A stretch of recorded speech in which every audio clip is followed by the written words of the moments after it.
Hello friends.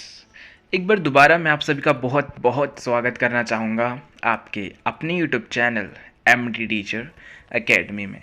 उम्मीद है कि आप सभी बहुत अच्छे होंगे। तो फ्रेंड्स, हमने अपनी लास्ट चाइल्ड डेवलपमेंट की वीडियो में जाना था कि वृद्धि और विकास के आयाम कौन कौन से हैं तथा उनमें जो वृद्धि विकास के स्टेजेस हैं उनके बारे में जाना था। तो फ्रेंड्स, आज की वीडियो में हम जानेंगे कि वृद्धि और विकास के सिद्धांत क्या हैं एवं वृद्धि और विकास के सिद्धांतों के शैक्षिक महत्व क्या हैं, यानी कि एजुकेशनल इम्प्लीकेशंस क्या क्या हैं वृद्धि और विकास के सिद्धांतों के। सो फ्रेंड्स, बिना देरी करे चलिए वीडियो शुरू करते हैं।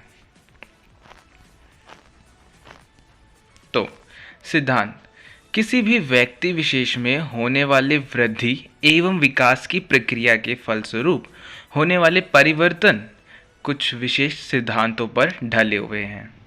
ठीक है, किसी भी व्यक्ति में होने वाले जो वृद्धि और विकास होती है ना, ठीक है, उसकी जो प्रोसेस है उसमें जो परिवर्तन बेसिकली आते हैं, तो फिर वो जो परिवर्तन है, वो जो विकास होता है, वो कुछ सिद्धांतों पर बेसिकली बेस्ड होते हैं, बने हुए हैं। ठीक है, आज हम उन्हीं सिद्धांतों के बारे में जानेंगे।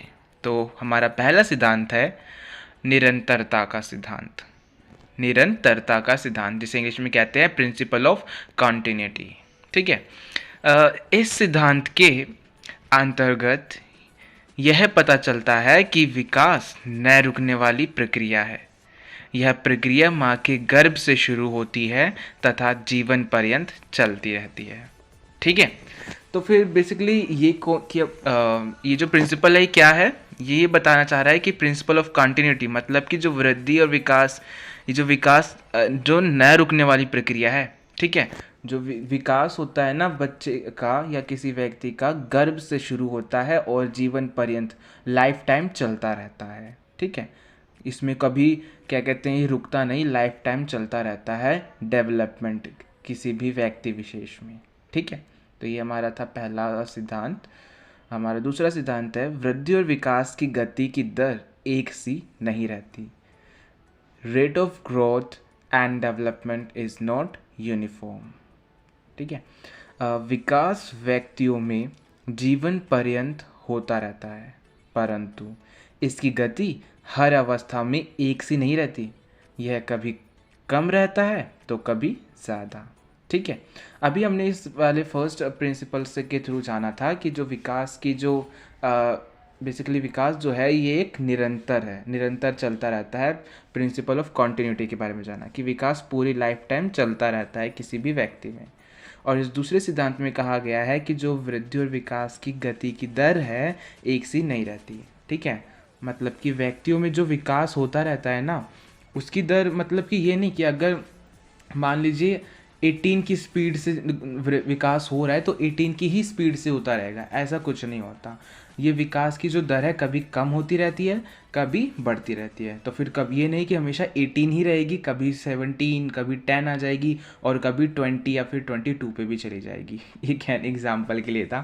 ठीक है, तो इसका मतलब बेसिकली ये है कि विकास की जो दर है, जो रेट है, वो एक जैसी नहीं रहती, स्पीड जो है एक जैसी नहीं रहती, कभी घटती कभी बढ़ती रहती है।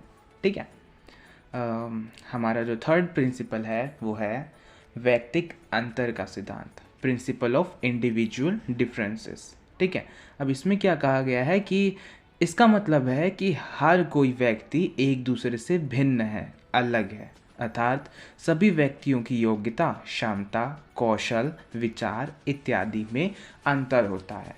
ठीक है, व्यक्तिक अंतर का सिद्धांत हमें क्या बताता है कि मतलब जो भी कोई व्यक्ति है, हर कोई व्यक्ति एक दूसरे से अलग है। ठीक है, उनके अंदर जो योग्यताएं हैं, क्षमताएं हैं, कौशल है, या फिर जो भी क्रिएटिविटी, इमेजिनेशन पावर है, जो भी अलग अलग स्किल्स हैं उनके अंदर, सबके अंदर अलग है।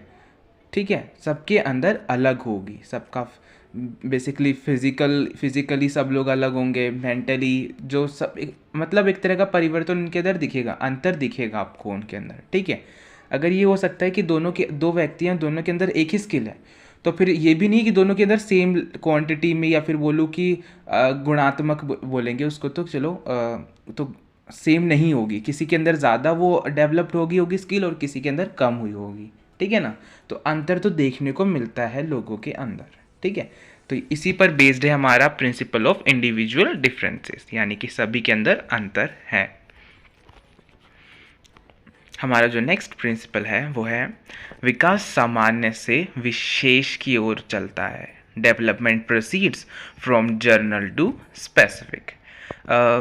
इसका मतलब है कि बच्चों में पहले सामान्य परिवर्तन या विकास होते हैं, फिर वह विशिष्ट की ओर जाते हैं, ठीक है। मतलब कि बच्चों के अंदर पहले ना जो सामान्य जो परिवर्तन होते हैं वो होते हैं बच्चों के अंदर, फिर धीरे धीरे जाके वो स्पेशल बेसिकली जो डेवलपमेंट होते हैं उनकी तरफ बच्चे बढ़ते हैं, ठीक है। विशेष परिवर्तनों की तरफ आगे बढ़ते हैं। जैसे सामान्य शब्दों के बाद विशेष शब्द, मतलब कि जैसे स्टार्टिंग में जो बच्चे होते हैं, ठीक है, वो क्या कहते हैं, हमारे बेसिक्स एकदम कॉमन से वर्ड्स यूज़ करते हैं, उनकी वोकैबुलरी एकदम जो होती है एकदम कॉमन होती है। फिर धीरे धीरे जाके वो अलग अलग डिफ़िकल्ट वर्ड्स अलग वर्ड्स यूज़ करते हैं जो थोड़े क्या कहते हैं लाइक कॉम्प्लेक्स होते हैं, ठीक है। तो फिर यहाँ पे भी क्या हुआ, जर्नल से स्पेसिफिक की तरफ गया बच्चा, ठीक है। पहले सामान्य शब्दों का यूज़ करा और फिर विशेष शब्दों का यूज़ करा। एक और एग्जांपल के लिए कह सकते हैं सामान्य क्रियाओं के बाद विशिष्ट क्रियाएं या फिर विशेष क्रियाएं करना। मतलब स्टार्टिंग में तो बच्चा सामान्य क्रियाएं ही करता है, ठीक है। पहले क्या कहते हैं वो बैठेगा, उठेगा, फिर क्या कहते हैं चलेगा, फिर दौड़ेगा, तो सामान्य क्रियाएं ये सारे करते हैं। फिर बाद में जाके अलग अलग विशेष क्रियाएं करते हैं कि कोई बच्चा अलग किस कोई कार्य करता है, कोई अलग कार्य करता है। तो अलग मतलब एक तरह से सामान्य से विशेष की ओर जाते हैं सारे बच्चे, है ना, जनरल टू स्पेसिफिक। हमारा जो अगला प्रिंसिपल है वो है एकीकरण का सिद्धांत, प्रिंसिपल ऑफ इंटीग्रेशन। इसमें क्या कहा गया है कि विकास की प्रक्रिया एकीकरण के सिद्धांत का पालन करती है, ठीक है।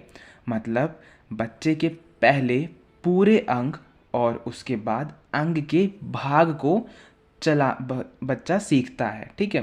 बच्चा पहले पूरे अंग और फिर उसके बाद अंग के भाग को चलाना सीखता है। इसके बाद वह इन भागों में एकीकरण करना सीखता है, ठीक है।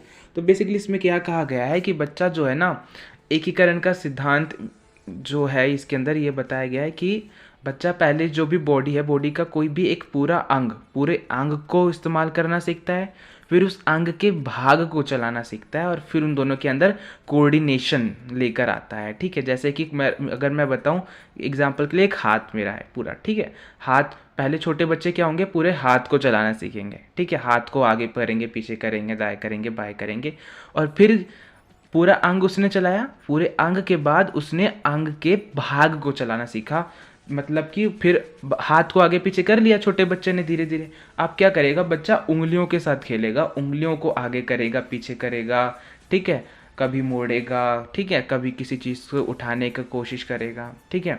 तो फिर पूरे अंग को उसने क्या कहते हैं उसने उस पर पूरे अंग को, और उसके बाद फिर उसने उसके अंग के भाग को चलाना सीख लिया, यानी कि पूरे हाथ को चलाना सीखा पहले, फिर उंगलियों पर उसने कंट्रोल अपना हासिल करा। इसके बाद वो क्या करता है, इन दोनों भागों में एकीकरण करना सीखता है, मतलब कोऑर्डिनेशन लाना सीखता है। दोनों को एक साथ हिलाने की कोशिश करता है, हाथ को उंगलियों को दोनों को करेगा। डांस करते समय जैसे करते हैं ना, उंगलियों को भी इधर उधर करते हैं, हाथों को भी अलग अलग पोजिशंस करते हैं। तो यही एकीकरण का सिद्धांत होता है।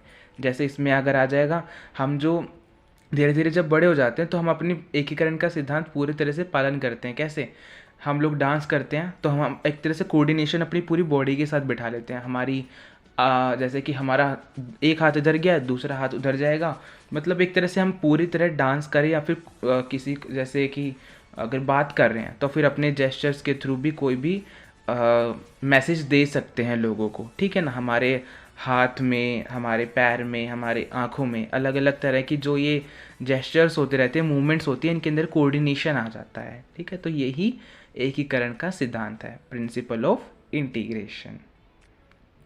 हमारा नेक्स्ट सिद्धांत है परस्पर संबंध का सिद्धांत, प्रिंसिपल ऑफ इंटर रिलेशन, ठीक है। इसमें कहा गया है कि विकास की सभी दिशाएं, जिसमें शारीरिक, मानसिक, सामाजिक, संवेगात्मक, नैतिक आदि एक दूसरे से परस्पर संबंधित हैं। ठीक है, बेसिकली इसमें ये क्या है कि जो सारी दिशाएं हैं ना, जो भी हमने आयाम पढ़े थे वृद्धि विकास के, शारीरिक, मानसिक, सामाजिक, नैतिक, जो ये सारे हैं एक दूसरे से संबंधित हैं। ठीक है, अगर इनमें से किसी एक में भी परिवर्तन हुआ तो वह दूसरे के विकास को प्रभावित करता है।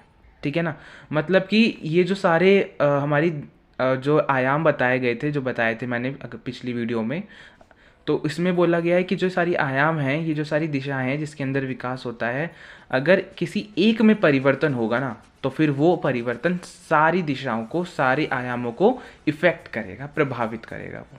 ठीक है, जैसे कि जिन बच्चों का मानसिक विकास होता है वे सामाजिक रूप, शारीरिक रूप से भी अच्छे होते हैं। ठीक है, मतलब कि जिन बच्चों का मानसिक विकास हो गया होता है, मेंटली जो डेवलप्ड हो जाते हैं, उनका सामाजिक और शारीरिक रूप से भी वो लोग अच्छे होते हैं। ठीक है, क्योंकि उनका मानसिक विकास हो गया है तो फिर वो लोग जानने लगते हैं कि समाज क्या है और वो कैसे अपनी बॉडी की केयर कर सकते हैं। तो फिर इसी से मानसिक विकास की ही बदौलत उनके जो सामाजिक और शारीरिक विकास है उसमें भी परिवर्तन होता है, विकास होता है। ठीक है, हमारा नेक्स्ट जो सिद्धांत है वो है विकास की भविष्यवाणी की जा सकती है। Development is predictable. ठीक है, किसी भी बच्चे की वृद्धि एवं विकास की भविष्यवाणी की जा सकती है। ठीक है ना, ये अलग अलग बेसिस पे करी जा सकती है भविष्यवाणी बच्चों के वृद्धि और विकास की। जैसे कि उसके वातावरण को देखा जा सकता है। अगर बच्चा जिस वातावरण में रह रहा है, जिस माहौल में वो रह रहा है, अगर वो बहुत अच्छा है तो फिर कह सकते हैं कि बच्चा आगे जाके बहुत अच्छा काम करेगा, बहुत अच्छा, मतलब एक तरह से बिजनेसमैन या फिर ये सब कर सकता है। उसकी हेरिडिटी पे भी एक तरह से बात आ जाती है, वंशानुक्रम, जिसके जो अगला हमारा चैप्टर है, कि अगर जैसे कि उसके पेरेंट्स, उसके मम्मी पापा अगर जैसे कि बहुत अच्छे प्रोफेशन में टीचर्स हैं, डॉक्टर्स हैं, लॉयर हैं, तो फिर बच्चा भी अच्छा करेगा आगे जाके फ्यूचर में। ठीक है, और जैसे कि अगर हम कह सकते हैं अगर बच्चा पढ़ने में इस टाइम पर बहुत अच्छा है, अगर कोई बच्चा है क्लास में और वो बहुत अच्छे से स्टडी करता है, उसकी मैथ्स बहुत अच्छी है या फिर कोई भी सब्जेक्ट बहुत अच्छा है, तो फिर आप कह सकते हो कि ये बच्चा इस फील्ड में जा सकता है, इस फील्ड में ये अच्छा बहुत करेगा। तो फिर एक तरह से प्रेडिक्ट करते हैं हम लोग, भविष्यवाणी कर देते हैं उस बच्चे के विकास की। ठीक है, तो यही हमारा कौन सा प्रिंसिपल है, विकास की भविष्यवाणी की जा सकती है। Development is predictable. हमारा नेक्स्ट जो सिद्धांत है वो है विकास की दिशा का सिद्धांत। ठीक है, विकास की दिशा का सिद्धांत, प्रिंसिपल ऑफ डेवलपमेंट डायरेक्शन। इसमें कहा गया है कि किसी भी व्यक्ति विशेष का विकास दो दिशाओं में होता है। ठीक है, जो भी विकास होता है ना, बेसिकली डेवलपमेंट होता है, वो दो दिशाओं में होता है। वो कौन सी दिशाएं हैं, चलो जानते हैं। वो है सेफेलोकॉर्डल और प्रॉक्सिमो डिस्टल। ठीक है, सेफेलोकॉर्डल और प्रॉक्सिमो डिस्टल, इन दो दिशाओं में बच्चे का या फिर किसी भी व्यक्ति विशेष का विकास होता है। अब चलिए इन दोनों के बारे में जानें।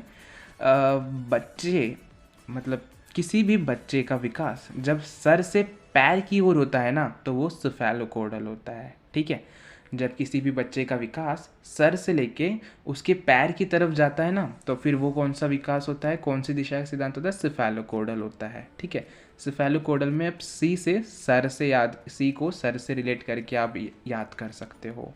ठीक है, अब हमारा प्रॉक्सिमो डिस्टल में क्या कहा गया है कि प्रॉक्सिमो डिस्टल में कहा गया है कि किसी भी बच्चे का विकास जब केंद्र से अन्य भुजाओं की ओर जाता है तो वो प्रॉक्सिमो डिस्टल होता है। ठीक है, जब किसी भी बच्चे का विकास केंद्र से अन्य भुजाओं, जैसे कि हमारी जो बैकबोन है, ठीक है ना, रीढ़ की हड्डी, उससे विकास होकर सभी भुजाओं में जाता है, सभी बॉडी पार्ट्स में जब विकास होता है वहाँ से, तो फिर क्या कहते हैं, एक तरह से केंद्र से सभी भुजाओं में विकास हो रहा है ना, तो ये हमारा प्रॉक्सिमो डिस्टल होगा। ठीक है, ये दो थे हमारे दिशा के सिद्धांत। अब वैसे तो मेरी ड्राइंग इतनी अच्छी नहीं है, पर मैंने कोशिश करा है कि आपको समझाऊं ड्राइंग के थ्रू सेफेलोकॉर्डल और हमारे इस प्रॉक्सिमो डिस्टल के बारे में। तो जैसे आप इस सेफेलोकॉर्डल की इस ड्राइंग में देख सकते हो कि बेसिकली यहाँ जो सर है इसका, बच्चे का, इस सर से विकास होकर ये धीरे धीरे सारी भुजाओं में देखो जा रहा है, जैसे कि एरोज बनाई हुई है वहाँ सर से। तो सर से ये क्या कहते हैं, विकास होकर हाथ में जा रहा है, एक इस हाथ में आ रहा है, एक इस हाथ में विकास हो रहा है, पैर में हो रहा है, दोनों में, ठीक है। तो ये बेसिकली सर से होकर सभी भुजाओं में जा रहा है। हमने सेफेलोकॉर्डल में पढ़ा ना कि किसी भी बच्चे का विकास सर से पैर की ओर होता है तो फिर वो क्या होता है, सेफेलोकॉर्डल होता है। तो देखो, सर से सभी भुजाओं में, पैर में भी जा रहा है विकास, हाथों में भी जा रहा है, तो ये सेफेलोकॉर्डल हो गया हमारा, ठीक है। अब क्या कहते हैं, जो प्रॉक्सिमोडिस्टल है उसमें क्या कहा गया था कि किसी भी बच्चे का विकास केंद्र से अन्य भुजाओं की ओर जाता है तो वो क्या होता है, प्रॉक्सिमोडिस्टल होता है। तो देखिए, केंद्र है हमारा यहाँ पर, अब केंद्र से बच्चे का जो विकास है देखो सभी भुजाओं में जा रहा है, सर की तरफ जा रहा है, दोनों हाथ की तरफ जा रहा है और दोनों पैर की तरफ भी जा रहा है। तो फिर ये कौन सा विकास हो गया, कौन सी दिशा का सिद्धांत हुआ, प्रॉक्सिमोडिस्टल का हो गया, ठीक है। हमारा नेक्स्ट जो सिद्धांत है वो है विकास लंबवत न होकर वर्तुलाकार होता है। Development is spiral not linear. इसमें कहा गया है कि बालकों का विकास लंबवत सीधा न होकर वर्तुलाकार होता है। वह एक सी गति में सीधा चलकर विकास को प्राप्त नहीं होता, बल्कि यह कभी कम हो जाता है तो कभी ज़्यादा हो जाता है। तो बेसिकली इसमें यही कहा गया है कि जो डेवलपमेंट है स्पायरल है, ना कि लीनियर होता है, लंबवत नहीं होता, वर्तुलाकार होता है। मतलब कि बच्चे का विकास कभी ज़्यादा होता है कभी कम होता है, एक ही स्पीड में नहीं होता है, ठीक है, एक ही दिशा में। हमारा नेक्स्ट जो सिद्धांत है वो है वृद्धि और विकास की क्रिया वंशानुक्रम और वातावरण का संयुक्त परिणाम है।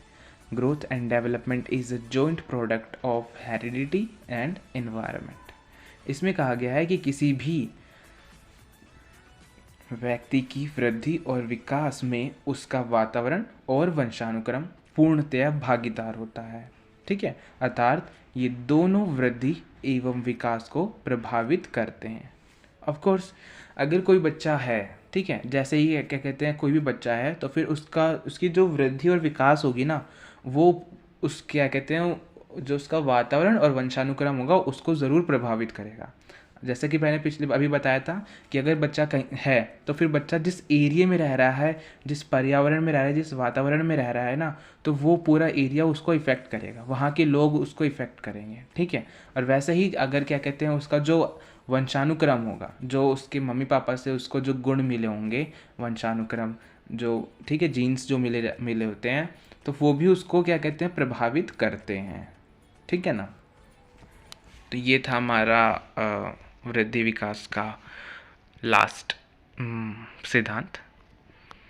अब हम जानेंगे वृद्धि एवं विकास के सिद्धांतों के शैक्षिक महत्व, ठीक है, educational implications of the principle of growth and development.